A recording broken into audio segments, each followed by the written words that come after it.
ప్రతి ఇంటికి పోతే మంచి రెస్పాండ్ ఉంది. ఏంటంటే వాళ్ళు ఏమంటున్నారంటే కాంగ్రెస్ ప్రభుత్వం వచ్చి గత 2 సంవత్సరాలైంది, కానీ ఇప్పటివరకు ఎలాంటి హామీలు వాళ్ళు సన్న బియ్యం ఒకటి తప్ప వేరే ఏ హామీలు రాలేదు. కళ్యాణ లక్ష్మికి ₹1,00,000 తర్వాత తులం బంగారం ఇస్తా అన్నారు. షాదీ ముబారక్ వాళ్ళకు కూడా తులం బంగారం ఇస్తా అన్నారు. మహిళలకు 2,500 పెన్షన్ అన్నారు. మరియు విద్యార్థులకు నిరుద్యోగ భృతి అన్నారు. ఇదే విధంగా మన రైతులకు 15,000 రైతు భరోసా ఇస్తా అన్నారు. రుణమాఫీ అన్నారు. ఈ విధంగా చూస్తే లెక్క ఎన్నో మహిళలకు 2,500 ఇస్తా అన్నారు. ఇలాంటి ఎన్నో గ్యాస్ సిలిండర్ కూడా చెప్పారు, కానీ కొంతమందికి ఇస్తున్నారు, కొంతమందికి ఇవ్వట్లేదు. ఉచిత కరెంట్ అన్నారు, అది కూడా పూర్తిగా రావటం లేదు. ఇలాంటి ఎన్నో కార్యక్రమాలకు వీళ్ళు వెనుక పడ్డారు. కాబట్టి మహిళలు అందరూ ఇంటింటికి తిరుగుతుంటే వాళ్ళు ఏమంటారు, కాంగ్రెస్ ఏం పని చేయలేదు.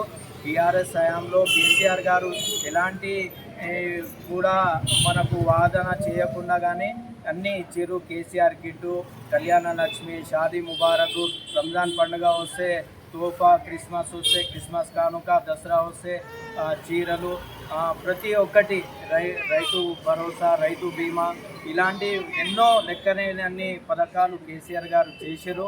కాబట్టికే మళ్ళా కేసీఆర్ ప్రభుత్వం ఉంటే బాగుంటుంది. మళ్ళా ఈ మన బోరబండ డివిజన్లోనైనా మొత్తం జూబ్లీ హిల్స్లో మళ్ళా తెలంగాణ కారు గుర్తుకు ఓటేసి మేము గెలిపించుకుంటే మళ్ళీ కేసీఆర్ గారు వచ్చే ఎన్నికలలో కేసీఆర్ గారు సీఎం అవుతారు.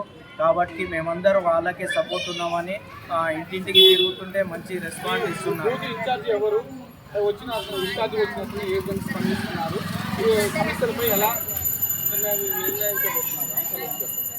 ఈ బూతుకు మొత్తం బోరబండ డివిజన్కి మన మాజీ మంత్రులు జగదీష్ రెడ్డి గారు, సూర్యాపేట శాసనసభ్యులు ఇక్కడ ఉండి ఆయన మాగంటి సునీత గోపీనాథ్ గారిని గెలిపియాలని బాగా అహర్నిశలు ఉదయం రాత్రి కష్టపడుతున్నారు.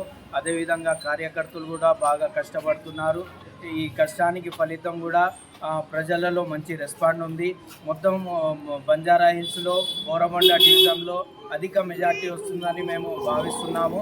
కాబట్టికి ఇక్కడ ఉన్న ప్రజలతోని మా యొక్క విజ్ఞప్తి, మాగంటి సునీత గోపయ్య గారికి, సతీమణి గారికి కారు గుర్తుకు ఓటేసి అధిక మెజార్టీని గెలిపించాలని మేము కోరుకుంటున్నాం. ఈ బూత్లో అందరూ ఎంత ఓటింగ్ ఉన్నది, ఎంత వరకు పడవచ్చు?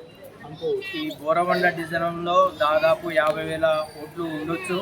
దీంట్లో ఒక 50 నుంచి 60% పోలైనా మాకు దాదాపు 30 నుంచి 35%, 35% టీఆర్ఎస్కు ఓట్లు వేస్తారని నమ్మకం ఉంది. ఎందుకంటే ప్రతి ఇంటికి పోతే అదే అన్నారు. రేవంత్ కాంగ్రెస్ కూడా మంచి పని చేస్తుంది, కానీ టీఆర్ఎస్ కూడా ప్రజాపాలన ఉంది. వాళ్ళు కూడా మంచి క్యాంపింగ్ చేస్తున్నారు, మేము కూడా మంచి క్యాంపింగ్ చేస్తున్నారు. టీఆర్ఎస్ కూడా మంచి చాలా బహుమతంతో గెలవాలి అని మేము కోరుకుంటున్నాం. ఇంకా డే నైట్ మేము పని చేస్తున్నాం ఇక్కడ. ఎందుకంటే వెబ్సైట్ బంద్ చేసేసారు, ముసలోళ్ళకి పింఛలేదు. ఇప్పుడు కొత్త వాళ్ళైతే ఎవరైతే ఉన్నారు, హ్యాండిక్యాప్స్ ఉన్నారు, సీనియర్ సిటిజన్స్ ఉన్నారు, వాళ్ళకి ఏమీ లేదు. పోయి చూస్తున్నాం, హైదరాబాద్ ఆనంద్ నగర్ కాలనీగా చూసినాం. అలా